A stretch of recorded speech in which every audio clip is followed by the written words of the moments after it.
I'm not gonna lie, I was a little bit taken aback when I got a random DM from Lee Jones. I was like, oh, is this a spoof account? This would be a weird one to spoof. Saying, hey, I like your show. I wouldn't mind. A washed up poker exec that nobody remembers. Yeah, let me spoof that. Me and my buddy, we making all of this money. Yeah, I know it's rude to be bragging. They never catching us slacking. Me and my buddy. Welcome, internet people. This is the Table One podcast.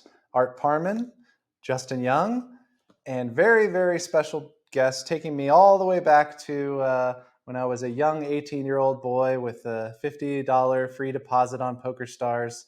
The digital poker room manager, Lee Jones. You've seen him in the chat.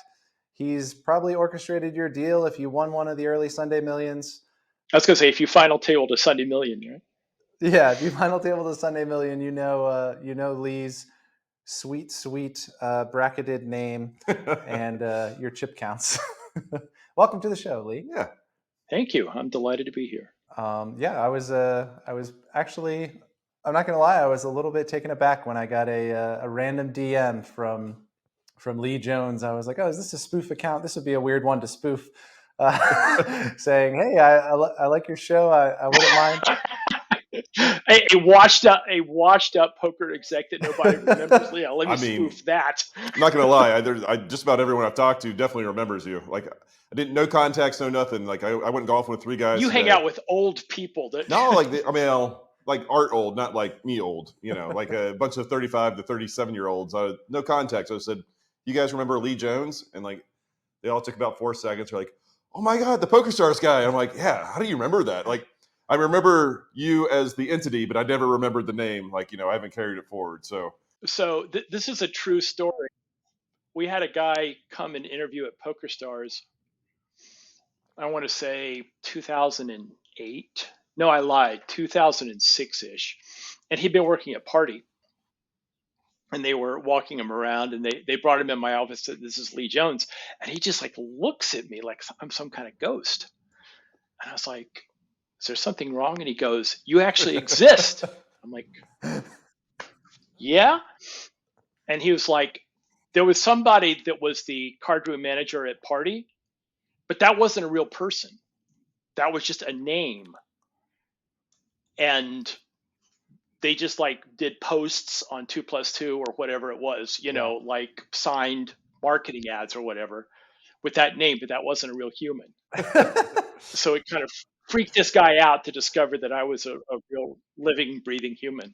And I will say this, I take enormous pride in the fact that, of the thousands of posts that I put on 2+2, if it said regards Lee on the post, I wrote it. So that is nice. That is good. Yeah. And I remember as a young, 18-year-old, I just, seeing you in the chat, I was like, oh, this guy started PokerStars. This is the guy. This is the guy. He owns the site. Lee PokerStars. That's his name. PokerStars Jones.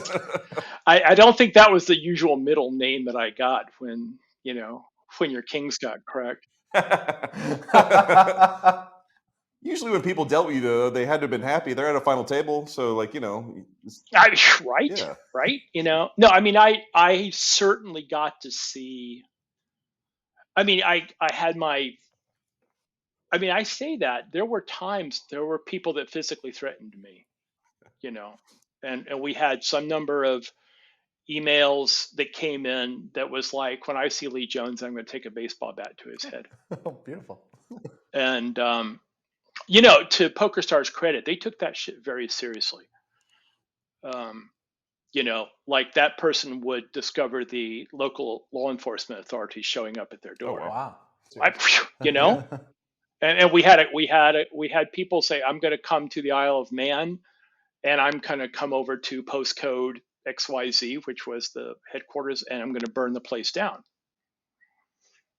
Well, but then again, Phil Hellmuth said the same thing about, Oh yeah, that's right. The building, and he got a raised eyebrow from the floor. So it just depends on who you're dealing with. You got an extra commercial deal with Carl's Jr. or whatever because he's special.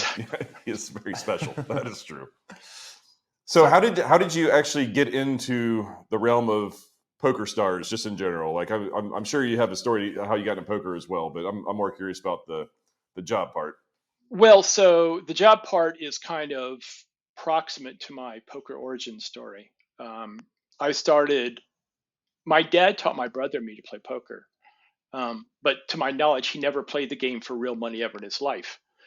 But he taught us 5-card draw and 5-card stud, like on the living room floor, is just, to learn how to count and odds and, stuff like that. And I had sort of just a passing interest in it. And then I was living in San Jose in the early 80s. And there was a Sunday Supplement article. You all remember the Sunday Supplement, which y'all are too young to remember, but the Sunday newspaper used to have like a parade magazine or something that came inside the newspaper. Sunday Supplement, that's like vitamin C, right? Vitamin exactly. D. You gotta take and it was in the San Jose Mercury News, which has always hated the San Jose card rooms, decrying the fact that this place called Garden City, had poker going 24/7, and I was just like, what?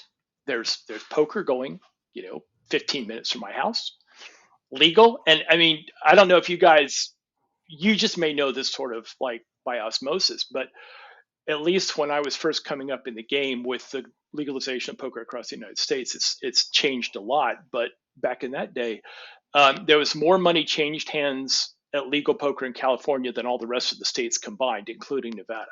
Wow. Right? Yeah. I mean, there's 80 regulated card rooms in California, and that doesn't include the tribal casinos. So it's a massive business. Yeah, just you got way more people. Yeah, and way more poker action. So I said I got to see what this is about. So I went down to Garden City, and it had I'm sure they're not 8-foot ceilings, but it felt like 8-foot ceilings and just like blue with cigarette smoke, right? And they were dealing. Basically, the big game was 5-card lowball draw with the Joker in the deck. And I was just like, oh my God, this is amazing, right? And I must have sat and watched for a month or two before I had the nerve to join the $2 limit lowball game. But back then there was no books, there was no videos. I mean, you were just totally winging it. And so I set. What year was this? 82, 83. Wow. Yeah. Okay. Yeah. I mean, there was no resources, and what there were was just the worst kind of bullshit, right? And so I finally worked up the nerve to buy in for my $30 or like whatever it was. And I thought, God, all these people have been playing poker longer than I was alive. I'd have been 25, 26 at the time. And I thought, oh, they must be very good. And then a couple of things happened that just like were, for me, it was like the epiphany, the poker epiphany. It was self-dealt. I mean, so the button literally meant who was actually physically dealing the cards, right?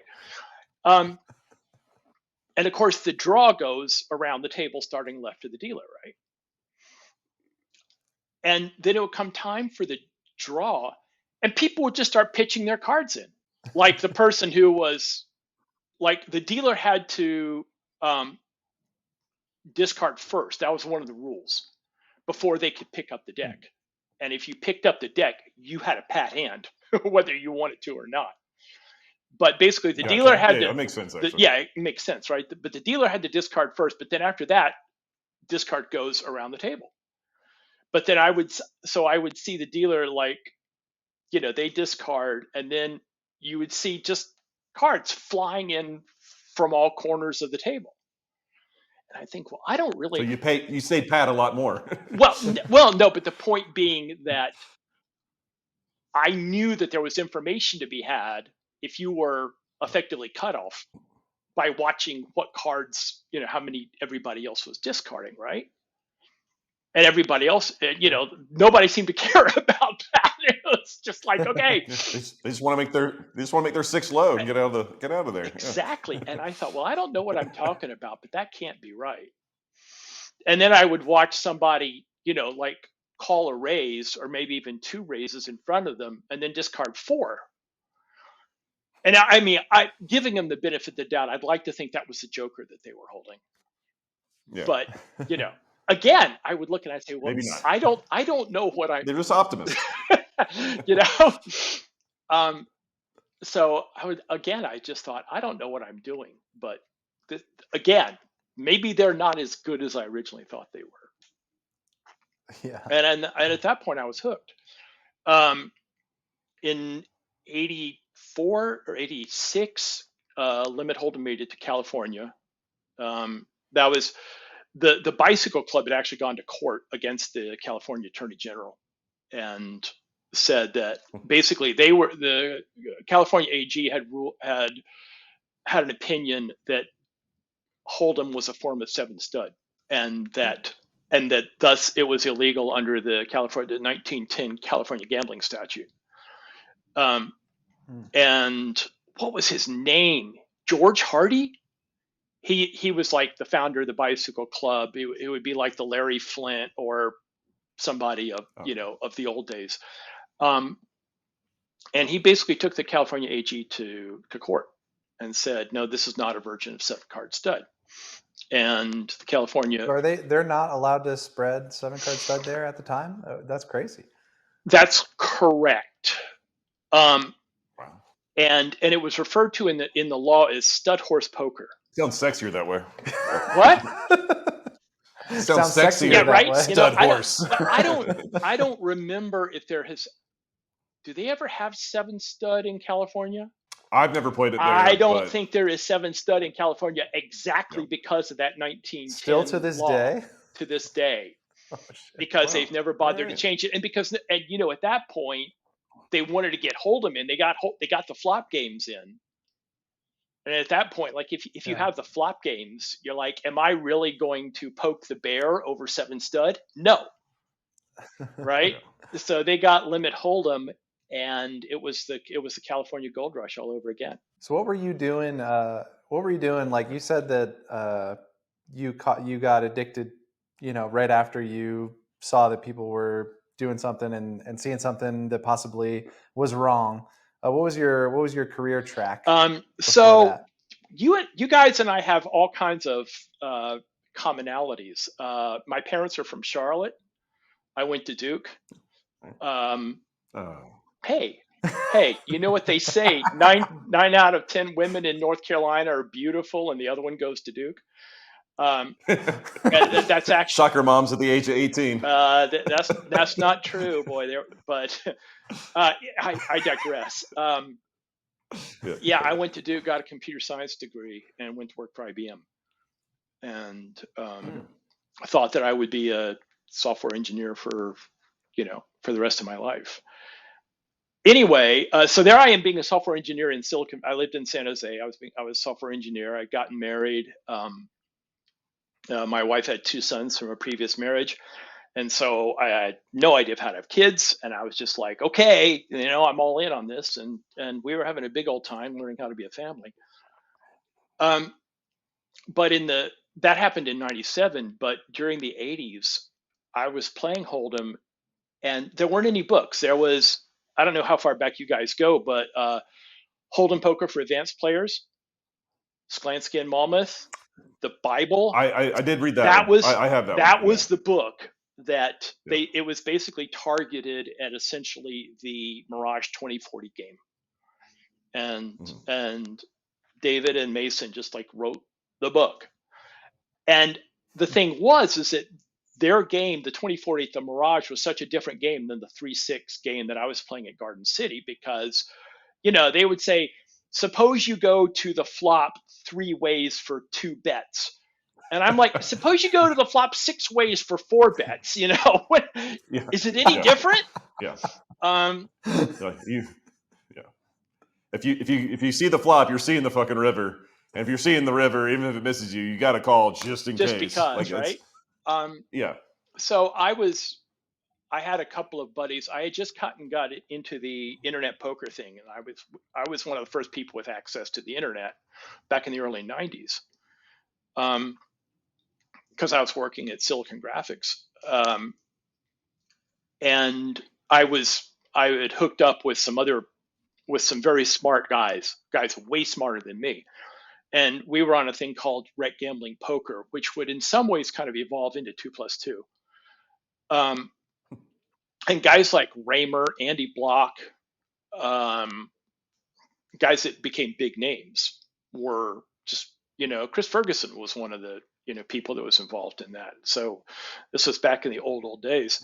But I would listen to these guys and I would just be trying to write down everything I understood about this 3-6 game where 6 people were seeing the flop, for 4 bets each. And then I decided, maybe I'll just write a book. And I'd never written a book. I knew nothing about writing a book, but I ran into a guy at a thing called Barge that was a convention of computer geeks that hung out to play poker and blackjack. And he said, that's so weird. I'm thinking about publishing a book, because he was one of the first people to start selling gambling books with a website. And this is 93. That's ahead of his time. That's smart. We were ahead of the time, and he had this little website. He was like a genius software engineer at Carnegie Mellon, and has this little side gig. He was selling blackjack strategy books, and he had actually written a blackjack simulator, and he was selling copies of that on a website. And so we said, sure, I've never written a book. You've never published a book. We're a perfect team. And so actually, I was sort of drafting this book, and I contacted David and Mason. I said, would you be interested in publishing this? And they basically told me to go jump off a log, because in their view, everything useful about poker about limit hold'em had been was in winning poker for advanced play, winning hold'em for advanced players. So that's when I ran into this guy, Chuck Weinstock, and neither of us had any clue of what we were doing. And we published a book called Winning Low Limit Hold'em. And it just kind of chugged along, that was 94 when it came out, and it chugged along for most of 10 years. And I would get a quarterly royalty check of $200 or $300, and it's kind of fun. And then I just, went about my Silicon Valley software engineering thing. 2003. Did you hear that something happened in 2003? That was the moneymaker year. Yeah. I don't know. Yeah, for me, 2003 is like the Big Bang, and I don't know if the Big Bang. That's good. Yeah, I talk about it a little bit. Like I know, there's certainly the moneymaker effect for myself as well, a little bit, but the actual big year for me was 2002 with Varconi, because that was the first year I saw poker on TV where I was confident enough where it was like, these guys kind of suck. I'm pretty sure I can beat these guys. Right. This is the year that Helmy said, if Varconi wins, I'll shave my head afterwards or something like that. And he followed through, and I was like, wow, a professional like Helmuth would thinks he sucks too. Me and him have got to be pretty equal in skill. I got $50 barely. I can throw it on there. That's great. But yeah, 03 is when the real things happen. I understandably why. Yeah, he's 7 years older than me. So for me, it was 2005 is when I graduated high school. So I was 18, just old enough to deposit on PokerStars. Thank you. You helped put my sons through institutions of higher learning, and okay, I'm glad you got to higher learning. I don't want to put your sons in any institutions otherwise. But yeah, that's for me. That's the year 2005. But yeah, that whole stretch. Yeah, so Big Bang. You're right. Well, yeah, so it was a very big bang for me, because in June of 03, I'll never forget this because the timing was just kind of bizarre. I had literally just had my 25th anniversary of joining IBM, and I was no longer at IBM, but I was still, doing the software engineering boogie in Silicon Valley. 101001. Yeah, is that it? The thing was, I was in 03. I would have been 46 years old. And I was really having a sort of a midlife crisis, in the sense that all these young kids coming in out of Berkeley and Stanford and places like that could just engineer rings around me. and I was having to shift into a place where I was doing more of kind of a like a managerial role and being more of kind of a mentor and stuff like that, which wasn't particularly what I wanted to do, but there was no way I could just keep up at a ones and zeros level with the young guns, right? It wasn't happening. And it was never my passion. And I remember walking into my manager's office at this startup that I was working at and said, "Hey, Roger, today is the 25th anniversary of me joining the professional workforce as a software engineer." And he just kind of looks at me. He says, "I don't know whether to congratulate you or offer condolences," right? And it was literally 2 weeks later. I mean, instantly in universal time. This is June 03, right? Now remember, Moneymaker had won the World Series in May, because they used to have it in May, like over Mother's Day would be like the World Series would be like center punch on Mother's Day. And maybe the ESPN broadcast had started. And what was happening is that PokerStars was starting to explode. And I don't know if you guys remember, but Chris was totally branded up with his PokerStars gear. And there's the hand where he busts Ivy, that famous hand where he flops trips and Ivy turns a full house and blah, blah, blah. Revotes. Chris runs and jumps into the arms of the guy that was the marketing head for PokerStars, Dan Goldman, and they're both wearing PokerStars bombing jackets, and they're like hugging and they're dancing around. And so the PokerStars logo is just like rotating on ESPN, right? I mean, you can't buy that. We should try that with Table One. We should just hug and twirl, hug and twirl, hug and twirl. There you go. Well, right, okay, in 2003 world, it works. Yeah. And they, and PokerStars just skyrocketed. And that's when my publisher, Chuck Weinstock, who had connections around the business and stuff, he called me and he said, "The head of PokerStars wants your phone number. Is it okay if I give it to you?" Give it to him. And I said, sure. I thought he wanted to like buy a couple of cases of books, right? Because I had done that on a small scale. Like I'd sell, like somebody would buy a case of books and I'd autograph them and send them off, right? I figured it was some kind of promotion he wanted to do like that. And there I was, and I get this phone call. And I mean, it can't have been 24 hours after I gave Chuck permission to share my phone number with Isai Scheinberg, as I would learn. And I would learn that that's how Isai works. When he was going to get something done, he didn't piss about. Like, he got it done. A man of action. A man of action, he is indeed. And, like 10 minutes into the conversation, I'm like, holy fuck, he's talking about a job. I'm like, no, you got the wrong guy. I'm a software engineer in Silicon Valley trying to hang on by my fingernails to my career here. And then the more he talked about it, the more I thought, well, maybe this isn't insane, right? What did he call asking you, like specifically about? He wanted to hire me to be the poker room manager and the head of customer support in one big job. And it wasn't this quick. I mean, Isai is very thorough about everything he does.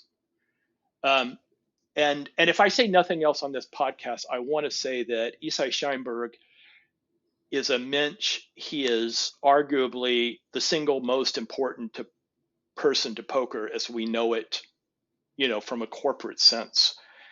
We can go into that down the road, but my life is just unquestionably better beyond words I can describe for having worked for and known Isai Scheinberg. But we had multiple hour phone calls. And it just so happened my wife she was in Colorado with her parents at the time. And so I was just like, every day we would have a 90 or 120-minute phone call. And Wow. He would just ask me all these questions and present me with problems and sent me with a couple of things to work on and stuff like that. This was before you got hired, or like Oh yeah, right before I got after, or- hired. Yeah, for sure. Oh wow, he's Um, picking your brain. And well, he wanted to, I mean, he was hiring me for a very important role.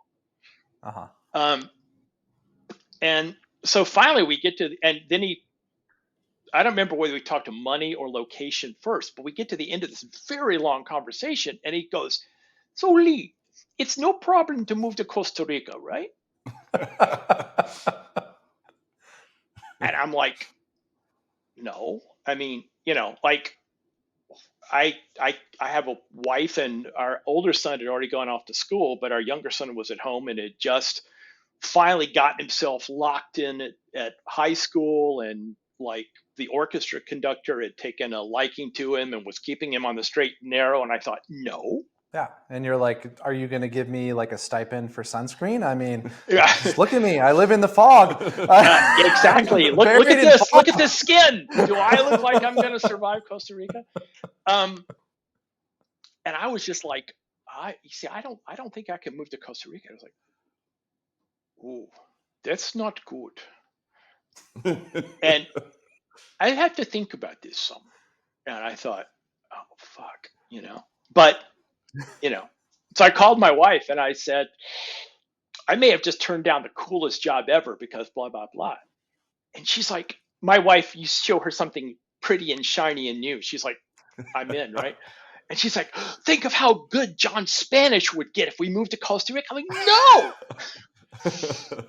no.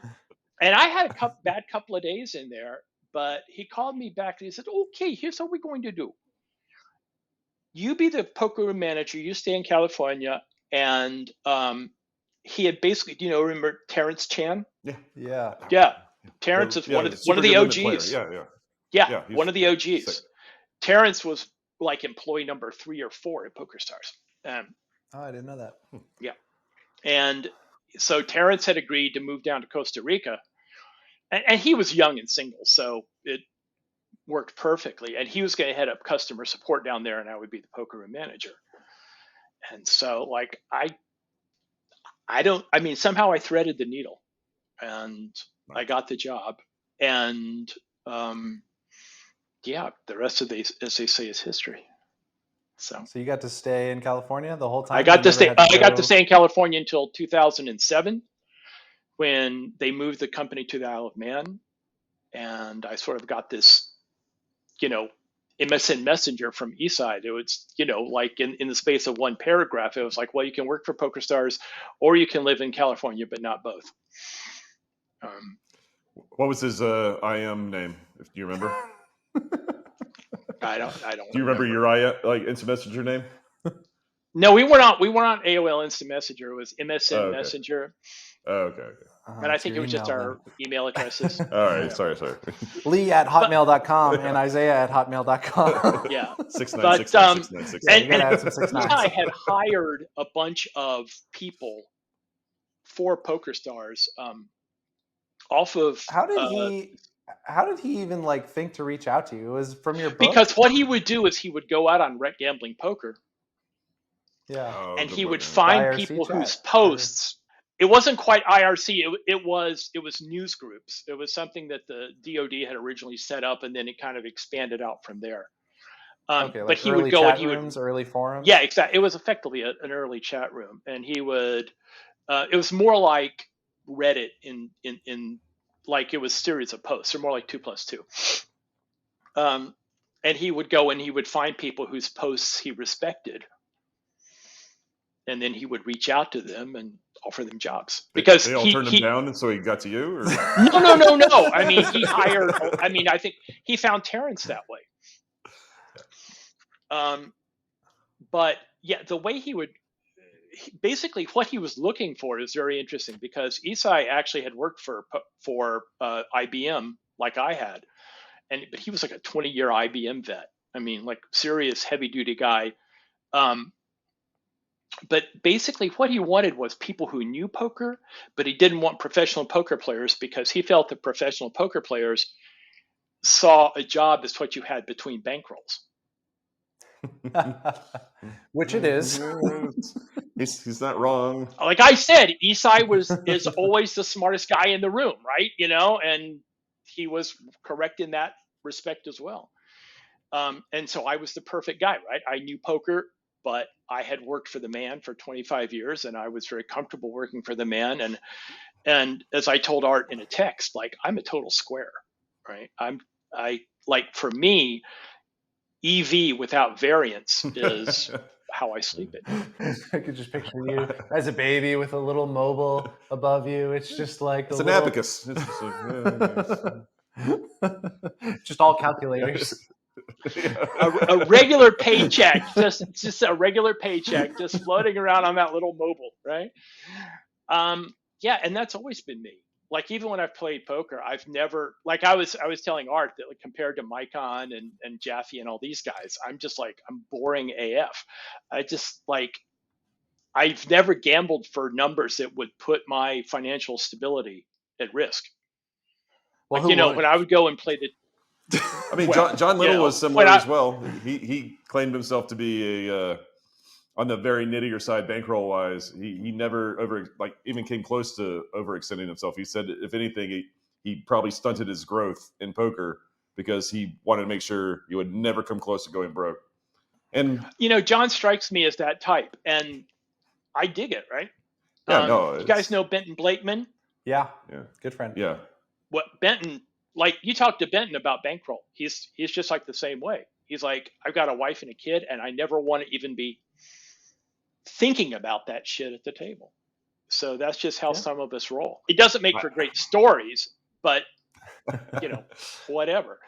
But I mean, to the point of stories, there is stuff. There should have been a book written about the whole PokerStars thing.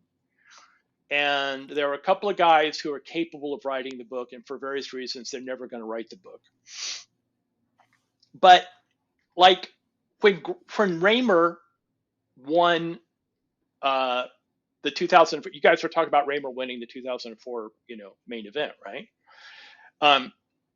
We were running satellites to the World Series, and this was back and you guys clearly remember that, right? It's like you could win your satellites to the World Series of Poker, and it was the middle of the night, and Isai had gone to bed, and he had hired a guy whose name was Henry. Henry lived down in Virginia, actually. I saw that one of you guys has an 804 area code. Henry had an 804 area code on his phone, and I never met him, but Isai finally found somebody who was more OCD than he was to set up tournaments. And this guy was setting up tournaments, and Isai had logged off and gone to bed or whatever. And this guy was firing off one-table satellites. And Isai told us to stop the one-table satellites at midnight, right? Well, of course, the messages are pouring in from the players. Like, run one more. This is their last shot, right? Yeah. And Henry and I were like talking over IM, and Henry's like, what should I do? And I'm like, well, it's like, above all, Isai wants us to make the customer happy, right? And because there was literally a question of whether we could get the money out into the wire that was going to go to Binions in time. And so Henry, we were just like, okay, we're going to run one more. And then the emails would come screaming in, give us more. And Henry said, look, I don't want to get yelled at too much tomorrow morning. So I'm going to run one more and that's it. And I said, totally. I don't want you to get, I don't want Isai to rip you a new one. He ran one more. Raymer won that one. Wow. That's cool. That's cool as hell. Isn't that Holy cool? shit. That's incredible. That's awesome. Wow. And that was the last year that it was totally at Binions. That was my first year, for what it's worth. 04, yeah? Yeah, I played in the low ceiling upstairs. Yeah. We had this is not an oxymoron, gentlemen. We had a suite at Binions.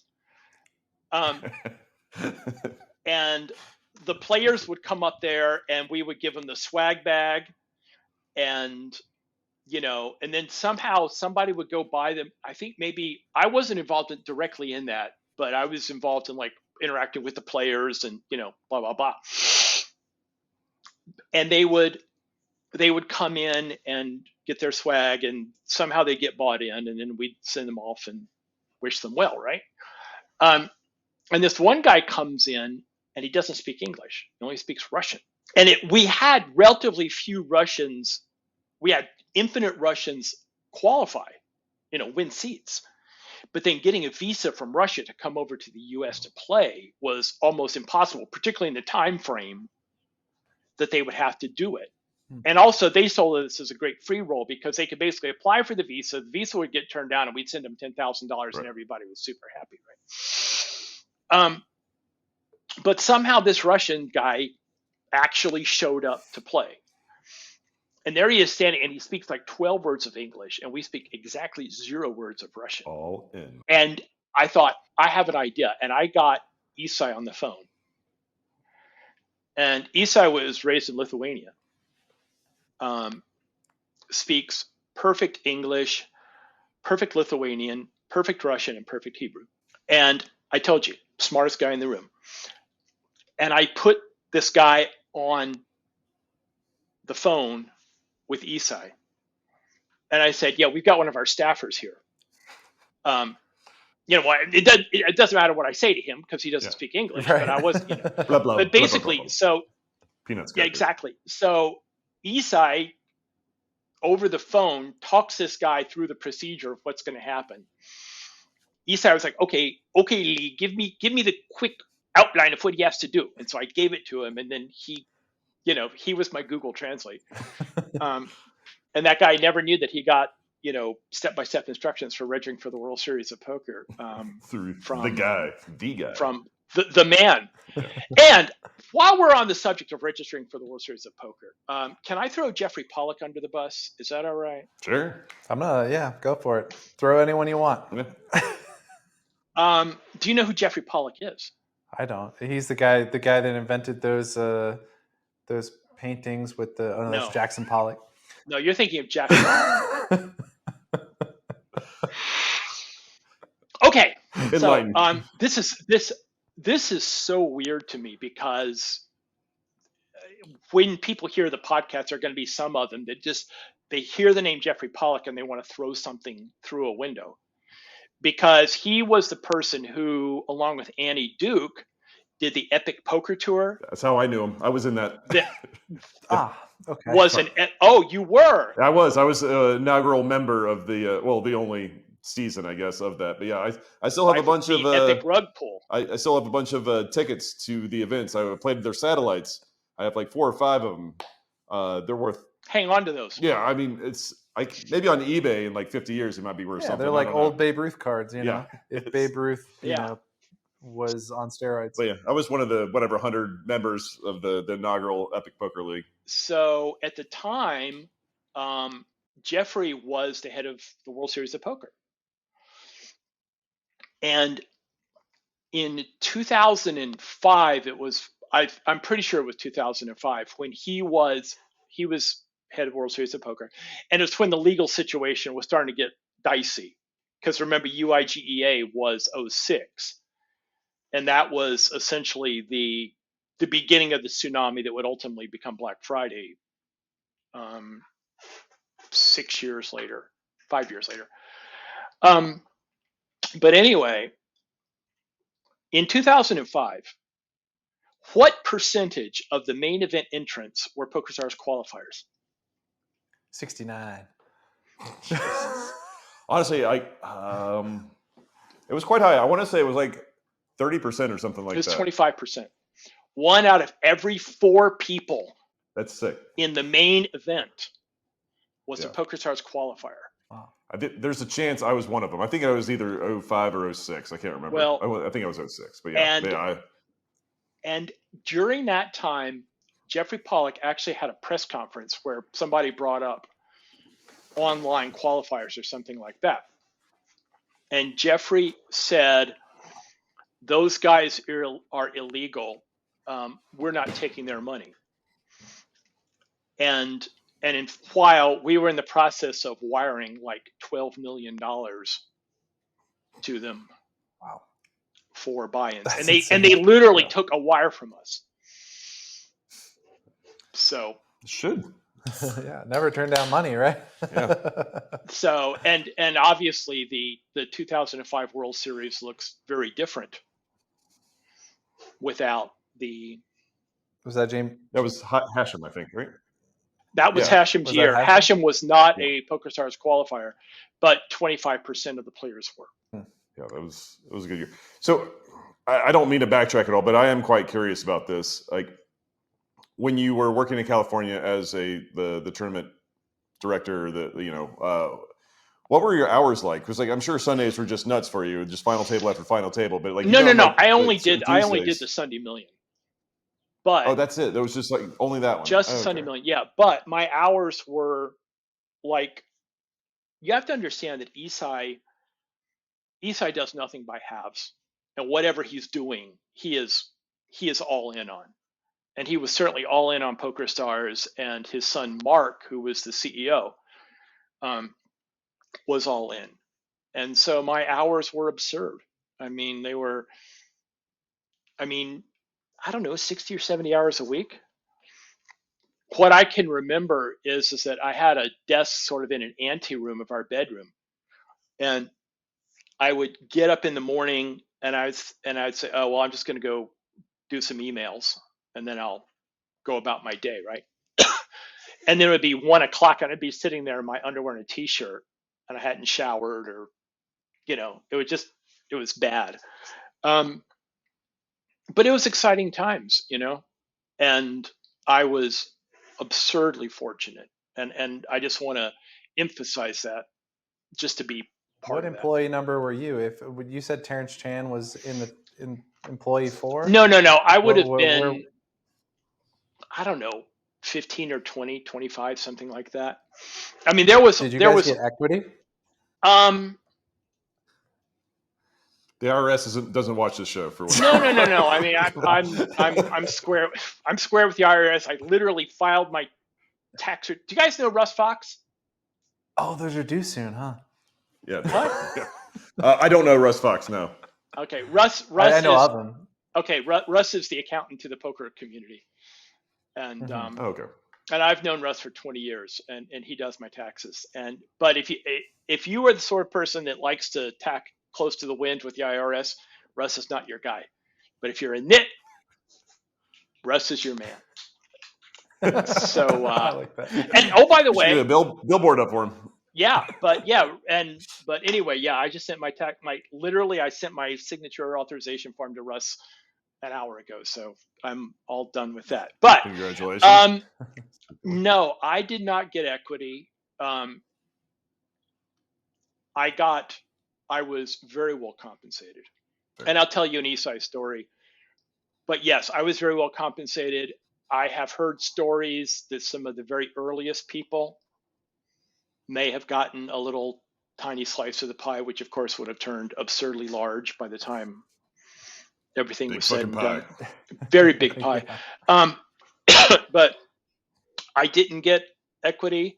I think had we gone public, which we were getting ready to go public right before Black Friday hit, I think had that happened, I think I would have gotten equity along with some other people. But that didn't happen. But Isai was absurdly generous with his employees. And I'll tell you a story about that. When we started at the very beginning, when I first took the job and we were discussing salary, he said, "So Lee, what sounds like a fair salary to you?" And I said, "Well, what would be, like, what kind of number are you thinking about here?" And I don't remember what his response was, but then I just started giggling. I thought, this is two poker players looking for the button, right? And I thought, somebody's going to have to go first or we're never going to make any progress. And so I said, okay, Isai, right now my current Silicon Valley salary, which I found very fair, is X. He said, okay, thank you very much. And so the people, I actually do a pretty good Isai, and the people that know Isai will appreciate the accent. But he came back, and what he offered me was exactly the salary I was getting paid by my Silicon Valley engineering firm. However, half of it was to be base salary, and the other half was to be based on active users. Oh, And my. he was going to set June 1st as 1, and then Right. whatever the number of active users were as a percentage of the active users on June 1st, once a month when I got paid, would be the other half of that Sick. component, right? Mm. And of course I could go down, right? I mean, nobody had a really appreciation of how big the moneymaker effect was going to be, right? Right. And, you know, it's over 20 years now. I guess the statute of limitations has expired, so I can tell this story. But it goes to who Isai was. July 1st comes, and he's getting ready to pay me, and he goes, okay, so the multiplier is X. And I went, wow, that's a good number. And August 1st rolls around, and the number's gotten bigger. And September 1st rolls around, and the number has gotten absurdly big. And this went on for a year. And my wife is going, the hell is going on? And I said, all you have to do is just watch the number of, like, bring up the PokerStars client, look at the number of people online. And that's the answer to why my my salary, which is coming in through NetTeller. Oh no. It's still fine. It's At this time, it's fine for now. Yeah, fine for now. Is so big, right? And the thing was is that I didn't have access to those numbers, right? That was like, it was because it was like Real Money Players or some number that I didn't have. And Isai could have essentially, like, he could have told me any number he wanted to, and I would have been okay, you know, fine, right? But I am absolutely sure that whatever that number was supposed to be, based on our conversation of June 2003, was exactly what he paid me. And so I made an absurd amount of money for 2003. And of course, I mean, in the meantime, dump trucks full of $100 bills were backing up Sure. to the He building. couldn't pay people enough. He was running out of storage. But the point is that he followed through on that. And we got to and it was a 1-year contract. We got to the end of that contract. He said, well, let's talk about a contract for next year. I think we're going to have to structure it differently. And I thought, yeah, we are. Can't blame him, I guess. So there was a number in front of the X for the next year. There was no. It just became a salary. Okay. Gotcha. But again, it was overly generous. So anyway, I think the thing that there's a couple of big things, and like everybody remembers Black Friday, and we'll get to that in a second. But I think another inflection point was UIGEA in October of 2006, and ultimately UIGEA led to Black Friday, because basically what happened was that you got more and more slimy people getting involved in payment processing, because all the squares wanted to avoid it. And you know, there's plenty of documentation about what happened with Black Friday ultimately, but UIGEA in many ways we thought was the end of the road. And I remember vividly, I was in the break room. I was working in the Isle of Man at the time, and I was in the break room, and there was, like, in the break room, we had an espresso machine, and there was fresh fruit out, and candy bars and sodas and everything you could ever want, all just free. Yeah, Black Friday just meant no creamer in the espresso. Exactly. You know? Well, no, this was UIGEA. Again, it's October of 2006, and I remember 2006. Sorry. three You're of us. 19 now. You don't know anything. Anyway, for those who don't know, what is UIGEA? Yeah, there you go. Yeah. Something illegal, unlawful internet, something enforcement gambling act or something like that. Yeah, that's pretty close. That's close enough for. And it was stuck on as a rider to a must-pass port security bill by a Tennessee congressman named Frist. May his name live in infamy. Oh, I do remember that. And it was very poorly written. It didn't even define what illegal gambling was, but it basically made it a crime to move money for illegal gambling, even though it never defined that. And it's classic bad legislative process. It's like they just stuck it in there, nobody read it, and then it became law. And at that point, Party Poker immediately pulled out of the U.S. market because they were publicly traded in Europe. And Ruth Parasol, founder of Party Poker. Okay. No, She had made her original money in 1-900. She made her original money in 1-900 phone lines. Oh, did not know that.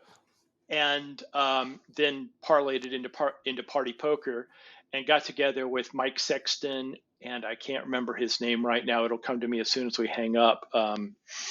Who basically talked her through how to set up this online poker thing. But they had gone public in Europe, and they couldn't afford to have that, mark on them in the U.S., so they pulled out of the U.S.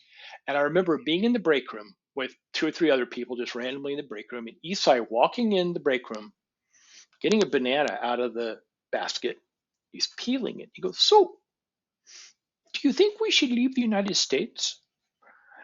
And that's just how Isai thought, right? Like, he didn't really want our opinions in particular. He would just think out loud in front of a group of people. And I'm just sitting there going like, we're just all in shock anyway. And ultimately he decided not to pull out of the United States. And that was essentially the reason that all the various states would use later as an excuse to prohibit PokerStars from coming into their various states. And that's why it took PokerStars so long to get into so many states. But that was sort of the beginning of the end of, the big Wild West of online poker, that fewer and fewer people remember. But you guys will remember in the good old days, for like everybody in essentially all the states, it was one big liquidity pool. And there was, rock and roll. And then we all kind of hobbled through the next few years. In 2008, I left PokerStars because basically I was living in the Isle of Man. I wanted to come back to the States. And Isai said, "Look, you're too high profile with the company. We can't have you working in the States for PokerStars." Because I think he sort of anticipated Black Friday or something like that coming along. And I said, "Well, look, my family's back there. My parents are aging. I need to go back." So we shook hands, wished each other well. And I actually went to work for Card Runners for a while. And then ultimately, Taylor KB and Andrew Wiggins and that whole crap before he became a basketball superstar. Thank you, gentlemen. So I was working for Card Runners, and then I worked for Cake Poker. I forgot about Cake. And then at some point, I left Cake for reasons that aren't important here, but let's just say that I was not comfortable with their business practices. And I contacted Isai around Christmas of 2010, and I said, "So I've left Cake, and I would be interested in coming back to PokerStars." And he said, "Well, the PCA is coming up. Why don't you come down to the PCA? I'll put you up in a room, and we'll talk." And he offered me a job with the new thing that they had called home games. But I was going to have to come back to the Isle of Man to do it. Yeah, I think I remember that. And so we agreed that that's what I was going to do. And then I was working from home while they were getting they had to like get a work visa approved, and blah blah blah. So I was working from home, and Black Friday hit, and I remember my wife was like out shopping and ran into somebody she knew, and this person said something like, "Oh, is this thing happening going to affect Lee?" And she's like, "What thing?" And she comes home, and I'm staring at the DOJ screen on the monitor, right? That's infamous. And I thought, well, this is it. And if this is it for PokerStars, this could be the end of my poker industry career. And so I waited a few days for the first few aftershocks to go by. And then I called Isai and I said, "Do you still want me to come over?" And he said, "Do you still want to work for us?" And I said, "Yes, sir." And he said, "Come on over." So I went back and I worked for 5 more years for PokerStars. Oh, wow. Listen, and I prefer you keep on doing the Isan voice going forward. I don't feel comfortable like with you doing a normal voice for him. Your impression, I've never talked to him. I'm sure it's spot on, but yeah, I prefer the Isan voice, please. Okay. Our listeners on the podcast will have no idea when you're in Isan mode if you don't exactly do Isan mode. if I don't do the Isai voice. But yeah, it's Black Friday was, again, this was a testament to who Isai was, who PokerStars was. And I can remember when Full Tilt was like really rock and roll. And Brandon Adams, who is still like, he's back in the scene, right? He's playing poker again, yeah. right? And I will never forget, and like somewhere this is on the interwebs, of Brandon Adams saying, yeah, Full Tilt is going to succeed and PokerStars is going to fail because Full Tilt is run by poker players. And I thought that did not age well. It's close. Yeah. And ran again, by greedy poker players. It was run by greedy poker player idiots. I mean, because I don't think that all the people involved, and I know most of the principals that were at. I mean, I've carefully scrubbed his name from my memory, the guy who was in charge. But I knew a lot of the guys, including some of the original Tilt boys, like Ray First, who just passed away. I mean, not Ray First, Perry Friedman, who just passed away. Perry Friedman, yeah. Who's a lovely human being. And Phil, tall guy. Anyway. Gordon? Phil Gordon. Yeah. I knew those guys, and I don't think they were larcenists. I think that a wall had been built around, and I don't know how much Lederer knew. I don't know how much Ferguson knew. But I think they had essentially built a wall around the situation. I always thought that business model would have been fine if not for federal rating of the things, like surviving off of an advance on the rake. I don't know. It seems reasonable to me, but I'm just a poker player, just an idiot poker player that would have done the exact same thing probably and screwed it up.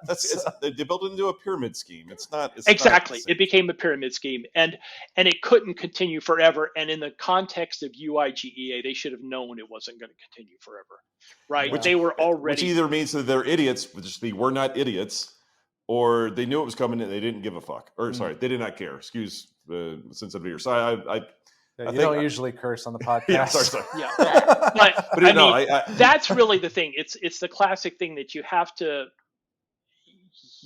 to stipulate either incompetence or larceny. Pick one. That's right. Or both. I mean, and that's fine too. But we're dealing with highly intelligent people.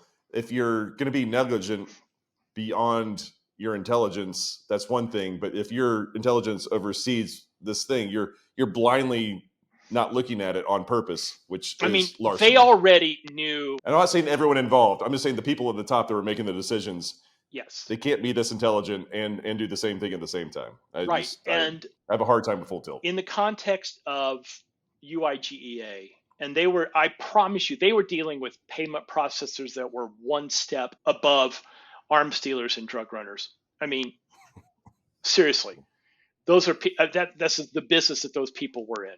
Okay, for them to think that this is just going to go on,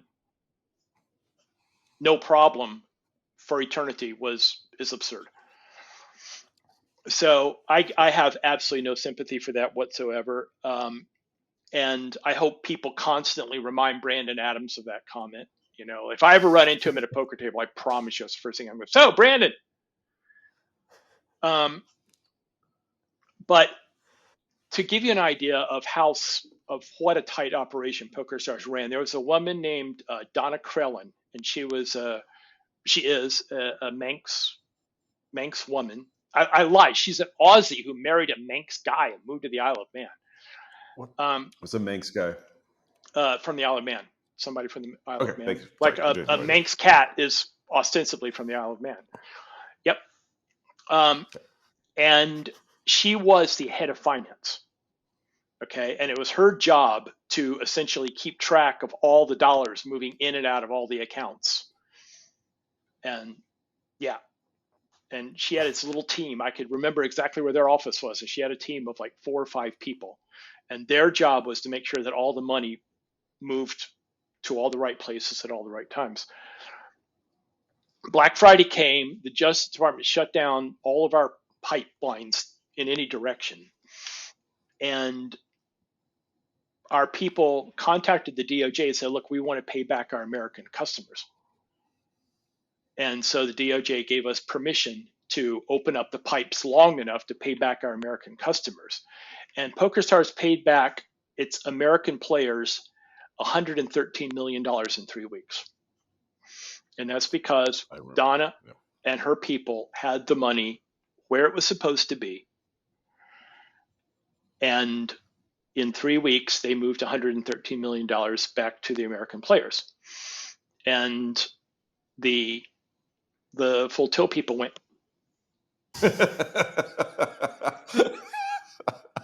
That doesn't move money? He's like, what money? Oh, quite literally, what money? No actual money. Yeah.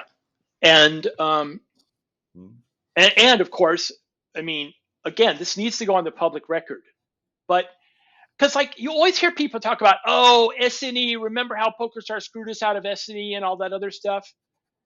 And that was 2015. And it was a humongous clusterfuck. And it was not okay. All right.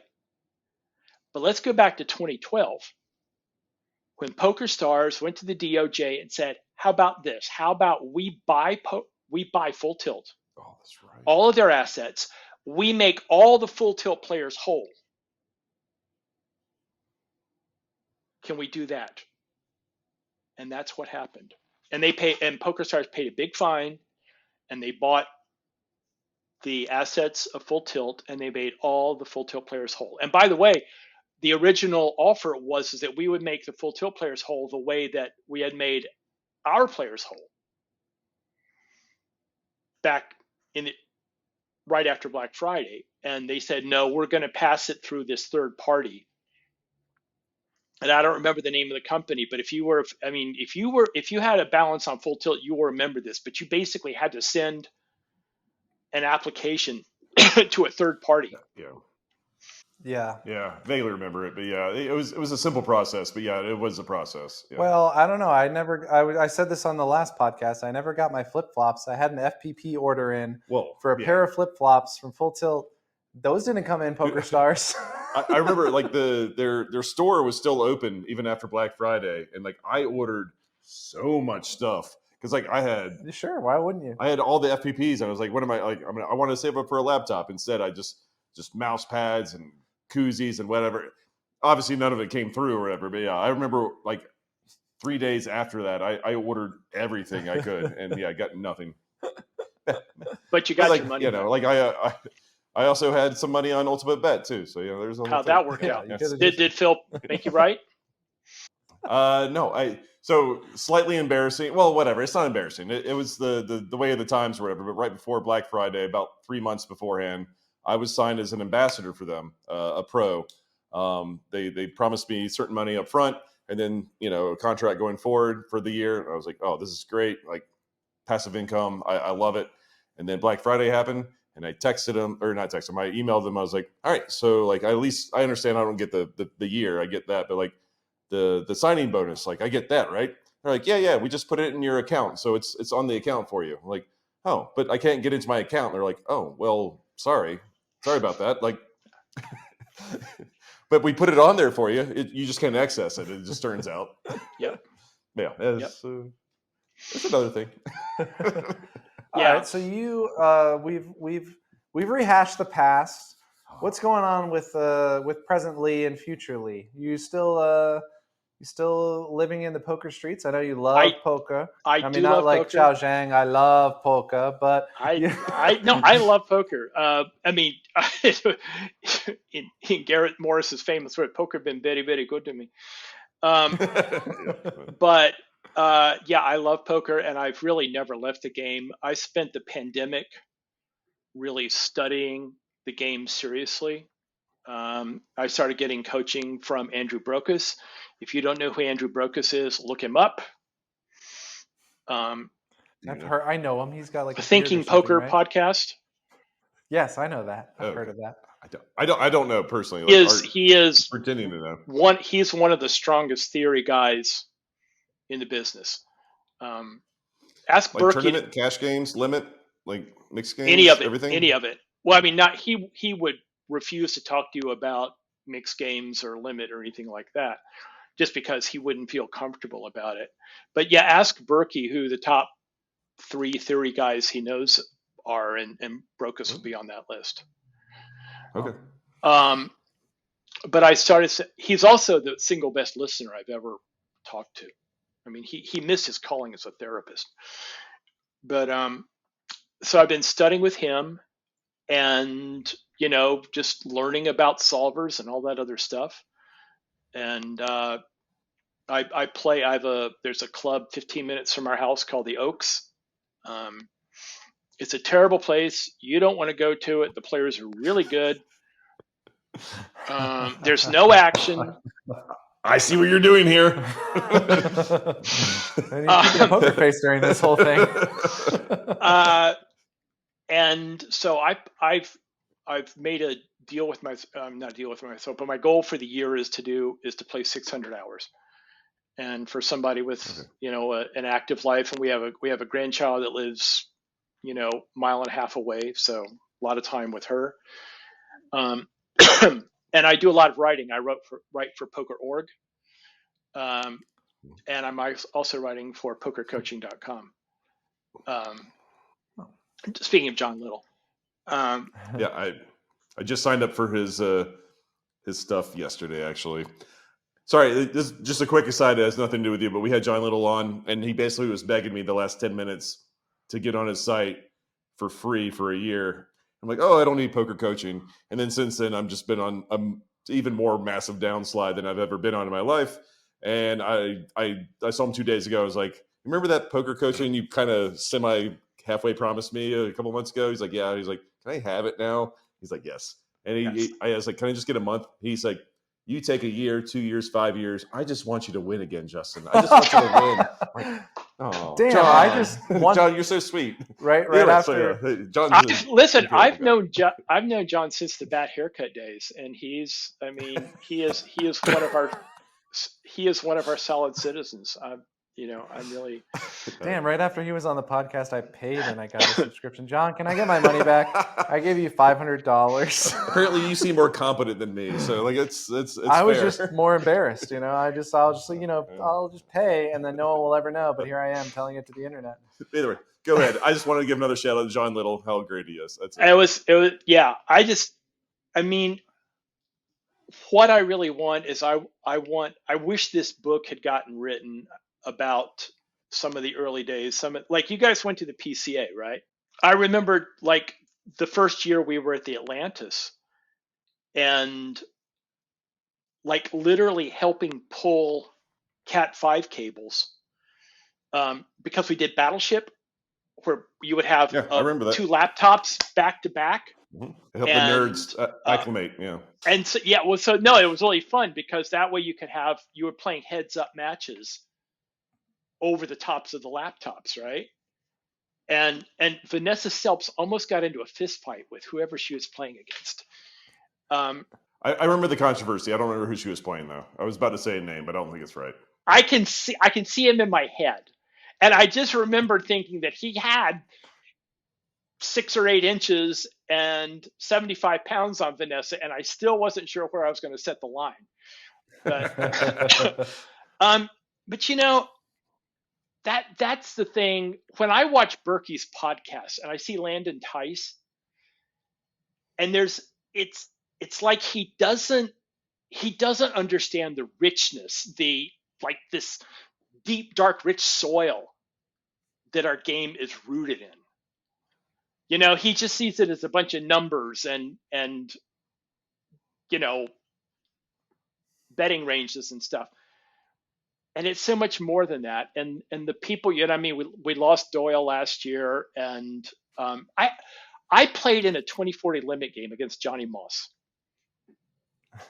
That's cool. And I was playing at Binion's, and I got to make like 3 trips to Vegas a year, and I was sitting in like a 3-6 game, and I see Johnny Moss across the room, and he's in a 2040 game, and I had like maybe $400 to my name. This is me going out on the edge, boys. And I said to my friend, I'm going to go sit that 2040 game so I can be in the game with Johnny Moss. And he said, you're out of your mind. I said, yeah, I am. And I actually beat Johnny Moss out of a pot. I bet the turn and he folded. And I discovered I was up like $80, and I thought, okay, that's a 20% bankroll increase, and I'm out of here, right? But I mean, he died like within 6 months after that, right? And he was living at Binion's as a guest of the Binion family at that point, and I'm sure they were funding his punting off in the 2040 game to the regulars as well. Do you think that pot had anything to do with it, or? Yes.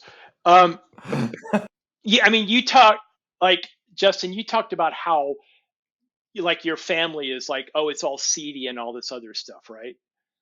But the other side of that seedy is the stories, is the characters, is the Amarillo Slims and the Mike Langs and the Ted Forrests and, you know, the Jennifer Harmons, all these people and all these amazing stories that just couldn't happen outside a world as wacky as the poker world is. And PokerStars kind of had one foot in that crazy, wacky world for the longest time. Do you remember Mr. Smokey 1? He was one of the early crushers. I love him. Yeah, okay. 2005 World Series, 2005 PCA. It's all over. They're carrying away the tables. We're all sitting there drinking Cokes and relieving the fact that there were no major breakdowns, right? And this kid walks up to me and he says, "Hey, Lee." And I go, "Hey." And he kind of holds out his hand, like, hold out your hand. So I hold out my hand, and he drops a bunch of Atlantis chips into it. And it's like $19,000 worth of Atlantis chips. And he says, "Would you put these in my account?" And he starts to walk out of the room.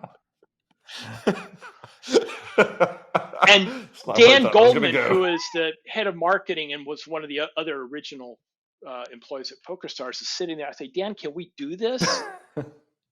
And Dan's like, "No, but yes." And I honestly don't remember if we did it or not, but like he's walking away, and I said, "Hold it, who are you?" And he's just like, you know, how would I know that that's Mr. You know who I am. Those stories. Okay. Yeah, you're not wearing your avatar. Why would I know what you look like? You're an account number on my data screen. Anyway, I mean, that's the thing that I really hope will come out of this kind of conversation. And I hope there will be more like it in other contexts and other venues, because it really is an amazing world, you know, a milieu that we all inhabit. And I love the solver stuff, and I love how it's becoming more, you know, we're learning all this cool stuff about overbets and, you know, range checking and all this shit that nobody knew they were supposed to do. And the other thing I love is that we're becoming a better community. We're less misogynistic. We're less racist. We're less homophobic. we're not there yet.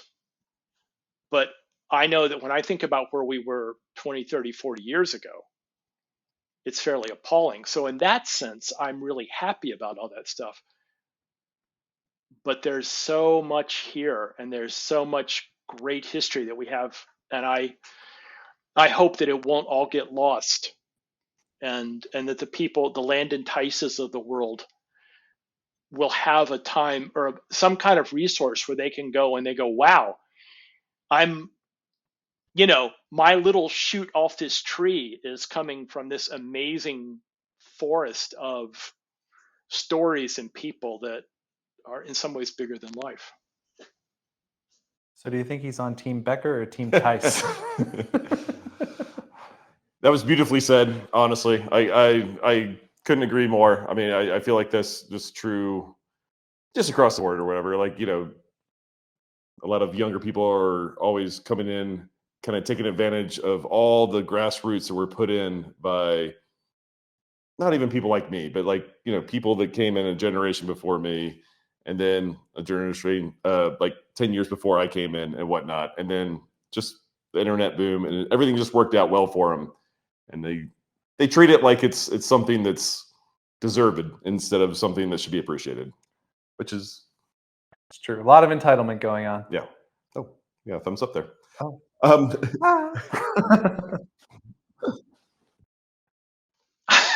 Yeah, there may be some entitlement there, and I hope that the youngsters will begin to listen to some of these stories and say, wow, there's a lot of cool stuff here, and some of the some of the stories and some of the people are worth reading about.